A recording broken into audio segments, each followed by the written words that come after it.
و معلوماتی که تا این لحظه به دست ما رسیدند تقریبا نزدیک 50 کشته در بدخشان داریم. این طبق معلومات‌های ناسنجیده شده، بعضی آمار میاد از 20 شروع کرده تا 40، ولی معلومات‌های میرسد که خیلی از مردم زخمی شدند، خیلی از مردم در بیمارستان‌ها هستند، با آنها یاری طبی رسانیده نمی‌شود و به خشتبار اجازه داده نمی‌شود که با آنها یاری طبی رسانند، غذا بدهند و حتی بعضی از ساکنان محلی در نتیجه لطوکوب به شهادت رسیدند، نه در نتیجه پراندن مستقیم با تیر، بلکه در نتیجه لطوکوب در اداره‌های حکومتی.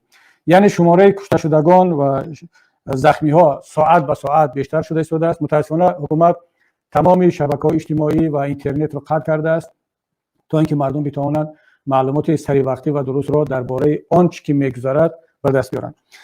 این وضعیت رو میتوان یک وضعیت جنگی نام برد. یعنی وقتی که یک کشور به یک کشور دیگر هجوم میکند، در اون منطقه‌ای که غصب کرده است یا جنگ را راه اندازی کرده است، اینترنت را قطع میکند، واسطه‌های اخبار را قطع میکند، رسانه‌ها را ممنوع میکند برای رساندن معلومات درست و در یک شرایط جنگی میخواهد هم جنگ گرم میدانی را و هم جنگ ائتلافی را به نفع خودش تمام کند. دقیقاً همین کار در بدخشان تاجیکستان هم رخ داده است.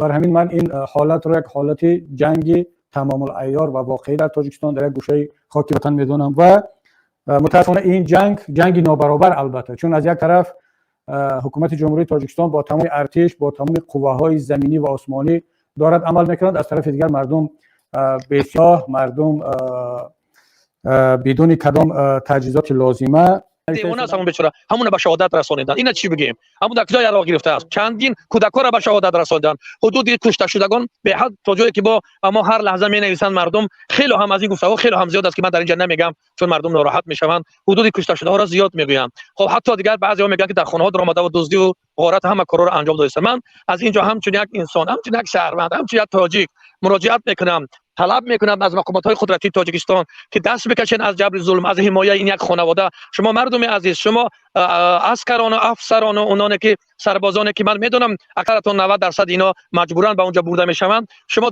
طرف مردم خود، طرف اینا هم مادرند، اینا هم برای ما و شما برادرند، اینا هم برای ما و شما فرزندند، اینا هم برای ما و شما چه که ما برای نزدیکانمون عزیزیم، اینانی که شما به قتل میرسونید اینا هم برای ما عزیز هستند. شما دست باز دارید از سیرپرانی کردن طرف مردم. شما فرمان اینا را اجرا نکنید. شما مردم خود را به نمیدونم مظلومان این مردم نکشید، به شهادت نرسونید، زیرا که این روزها خاتمه مییابند. روز میشود که این رژیم رحمان مثل دیگر همون دیکتاتورها از تاجیکستان میروند دفع میشوند و بعد شما با کار کرده توانید که با چشم مردم نگاه کنید.